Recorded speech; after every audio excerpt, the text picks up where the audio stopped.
Hey guys, hope everybody's doing well. I know yesterday's lesson went a little longer than I normally would like to. Um,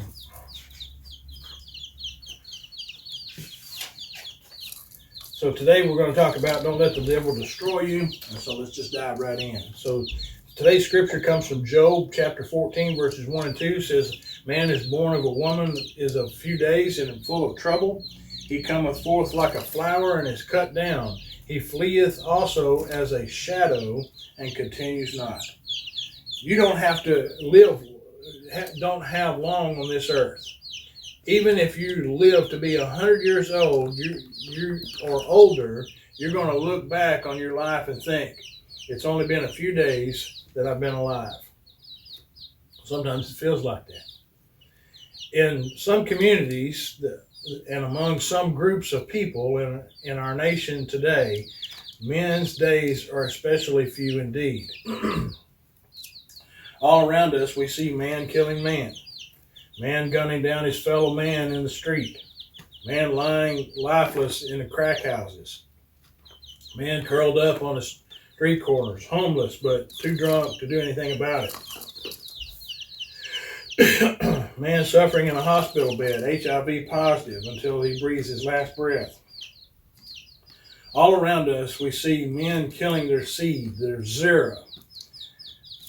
Men making babies and then not having the desire to take the time to be fathers to them. Men impregnating women and not marrying them and caring about their zera. Encouraging women by their lack of involvement and provision to get abortions.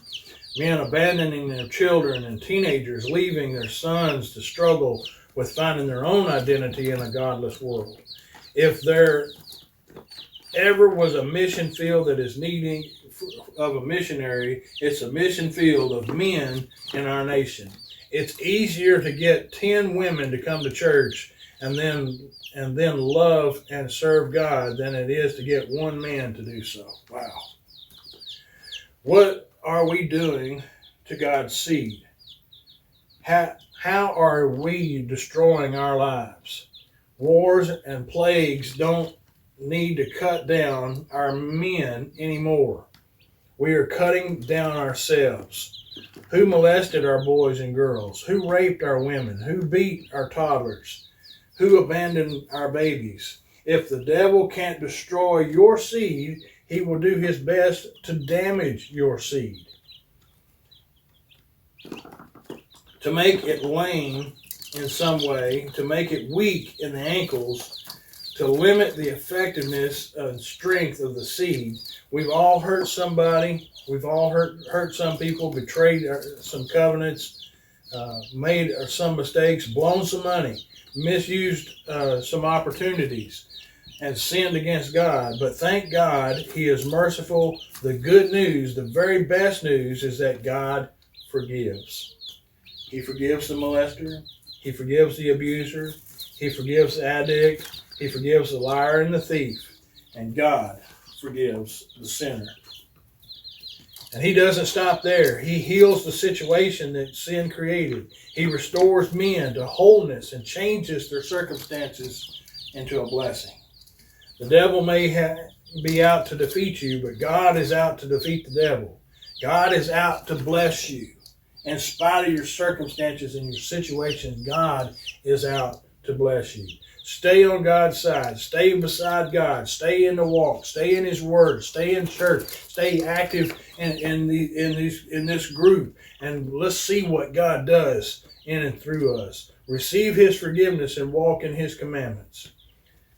Praise his holy name. In staying on God's side, you are staying on the winning side.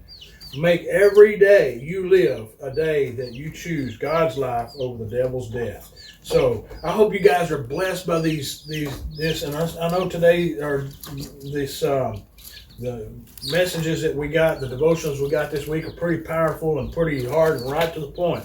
But I hope that you guys will take these messages. I hope you'll start sharing and opening up and sharing what's going on inside of you as you hear how good God is and how much he loves you and how much the enemy wants to take you out. Let's talk about this stuff. Let's cultivate a relationship that carries us deeper into what God's called us to be and the purposes that He has for our lives. God bless you, and I'll see you next week.